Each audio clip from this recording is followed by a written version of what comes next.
రాష్ట్రంలో ప్రతి ఒక్కరు కూడా అర్థం చేసుకోవాల్సిన అవసరం ఉంది. ఒక వ్యక్తి రాజకీయాలకి ఉండదగ్గ వ్యక్తి కాని వ్యక్తి రాజకీయాల్లోకి వచ్చి రాష్ట్రానికి ఒక శాపంగా మారి, ఎందుకు నేను ఈ మాట వాడుతున్నానంటే ఇది ఒక ఉదాహరణ. పోలవరం కేస్ స్టడీ ఇలాంటి చాలా జరిగాయి. అతిపెద్ద తప్పు కాదు, తప్పు కంటే కూడా ఒక శాపంగా మార్చేశారు రాష్ట్రానికి. మామూలు కాదు ఇది, క్షమించరాని నేరం కూడా. ఒక చిన్న తప్పు చేసేది అనుకుంటాం, అలాంటి పెద్ద ఇది చేసి డయాఫామ్ వాల్. ఇక్కడుండే ప్రెస్ లో మీరు చాలా మంది ఉంటారు. నేను దగ్గర 30 సార్లు వచ్చే 31సారి ఈ ప్రాజెక్ట్ కి. నా మనసంతా ఈ ప్రాజెక్ట్ మీద ఉంటుంది. అందరికంటే ఎక్కువ బాధపడే వ్యక్తిని నేనే. నా కష్టాన్ని బూడిదలో పోసిన పన్నీరుగా చేశారు. ఎందుకు ఈ మాట వాడుతున్నానంటే, పండగ రోజు కూడా నాగపూర్కి వెళ్ళి, ఇప్పుడు గట్కర్ అక్కడ ఉంటే వాళ్ళ ఇంటి దగ్గర ఉంటే పోయి ఆయనతో మాట్లాడి, అదే మాదిరిగా అప్పుడు ఉమాభారతి మినిస్టర్ అంటే ఆవిడని కన్విన్స్ చేసి, ఎక్కడ ఎలాంటి అడ్డంకులు లేకుండా అన్ని అడ్డంకులు, ఇక్కడ కూడా ఒకసారి 2 సార్లు అయితే ల్యాండ్ ఎక్విజిషన్ అప్పుడు అంతా కూడా కొంత ట్రబుల్స్ క్రియేట్ చేస్తే వాళ్ళందరినీ పిలిపించి నయానా భయానా చెప్పి వాళ్ళు కన్విన్స్ చేసి వాళ్ళకు లిబరల్ గా రీహాబిలిటేషన్ కానీ రిలీఫ్ కానీ ఇచ్చి మొత్తం చేశాం. వీళ్ళు చేసిన పని మీరు చూస్తే ప్రభుత్వం వస్తానే రివర్స్ టెండరింగ్ అన్నారు.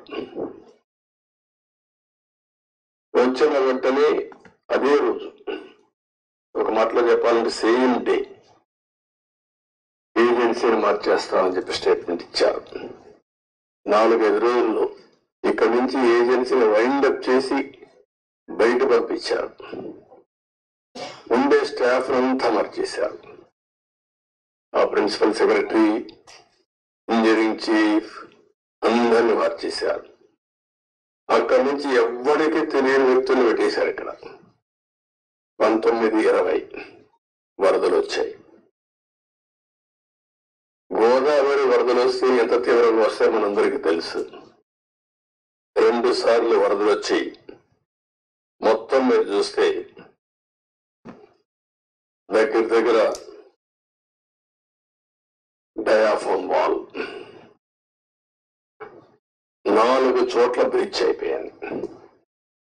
35% డ్యామేజ్ అయింది. మనం ఆ రోజు ఈ యొక్క డయాఫామ్ వాల్ మీరు ఒక్కసారి చూస్తే మొత్తం 446 కోట్ల రూపాయలతో డయాఫామ్ వాల్ వాటర్ ఫుటింగ్ లో అప్పుడు కూడా ప్రాబ్లమ్స్ ఉంటే 2 సీజన్లో పూర్తి చేశాం.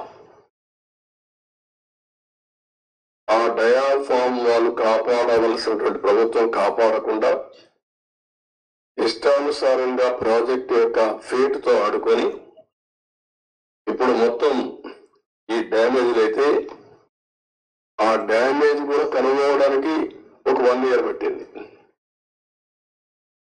గవర్నమెంట్ ఆఫ్ ఇండియా చాలా సార్లు చాలా స్పష్టంగా మీరు మార్చద్దంటే అవన్నీ కరెస్పాండెన్స్ రేపే నేను మాట్లాడతాను. ఇప్పుడు నేను డీటెయిల్స్ పోవడం లేదు. బ్రాడ్ గా కాన్సెప్ట్ ఫస్ట్ హ్యాండ్ ఇన్ఫర్మేషన్ ఇక్కడికి వచ్చాను. I have seen the project. మామూలు వాళ్ళైతే అర్థం కాదు. నేను ఒక 100 సార్లు ఈ ప్రాజెక్ట్ గురించి రివ్యూ చేసుంటాను. 30 times ఇక్కడికి వచ్చి ప్రాజెక్ట్ లో చూశాను. అడుగడుగున అన్ని నిర్ణయాలు నేను భాగస్వామిని అర్థం చేసుకోగలిగాం.